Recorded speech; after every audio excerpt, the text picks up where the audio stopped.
Hello everyone, আমি শম্পা। আমার mini ব্লগে তোমাদের সবাইকে স্বাগত। এই যে দেখো, পার্লারে কিন্তু আমি সকাল সকাল চলে এসেছি এই লং হেয়ারটা শর্ট করে কেটে দেবে। খুবই খারাপ লাগছিল, তো দিদি দেখো বেশি একটা শর্ট করেনি, তাও সুন্দর হালকা একটু ইউ এর মধ্যে করে দিল।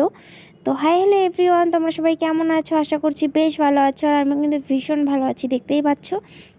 তো গাইস, আমাকে আজকে দেখো মনে হচ্ছে যে আমার কি জানি হয়েছে। তো মানে একটু অন্যরকম লাগছে শরীরটা। তো যাই হোক গাইস, আমার কন্টিনিউ ব্লগটা দেখতে থাকো। তো গাইস, এই যে দেখো, এই দিদিটা আজকে ফেসিয়াল করাতে এসেছে। দেখো মুখের মধ্যে অনেক কিন্তু মেস্তার দাগে ভরে গেছে। তো চলো এই দিদিটার মুখে আজকে কিছু একটা জাদু করে দিতে হবে, যেন দিদিটা খুশি হয়ে যায়। আর মুখে কিন্তু অনেক ট্যান আছে। তো চলো, আমি কিন্তু শুরু করে দিয়েছি অ্যারোমার পাপায়া বেস ফেসিয়াল। তো চলো, আমি কিন্তু দেখো সবার ফার্স্টে কিন্তু আমি ক্লিনজার অ্যাপ্লাই করে নিচ্ছি। আর আমি এই ক্লিনজারটা কিন্তু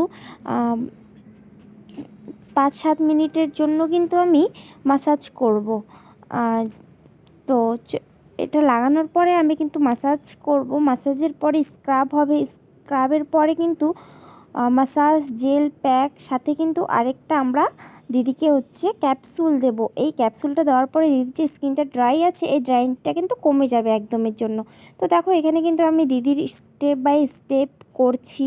তো এখানে দেখো, আমি এখানে স্ক্রাব করছি। এখন তো ক্লিনজার হয়ে যাওয়ার পরে কিন্তু আমি স্ক্রাব করছি।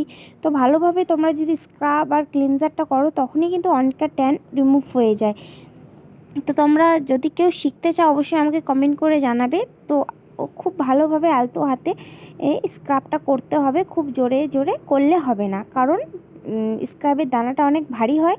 তো খুব স্মুথলিভাবে করতে হবে, আর অনেক সাবধানে করতে হবে, দিদিটা যেন কোনোভাবে ব্যথা না পায়, আর খুব রিল্যাক্স যেন ফিল করে। তো দেখতেই পাচ্ছ, এখানে দিদিটা পুরো রিল্যাক্স ফিল করছে, আর আমাকে পরে বলেছে খুব ভালো হয়েছে।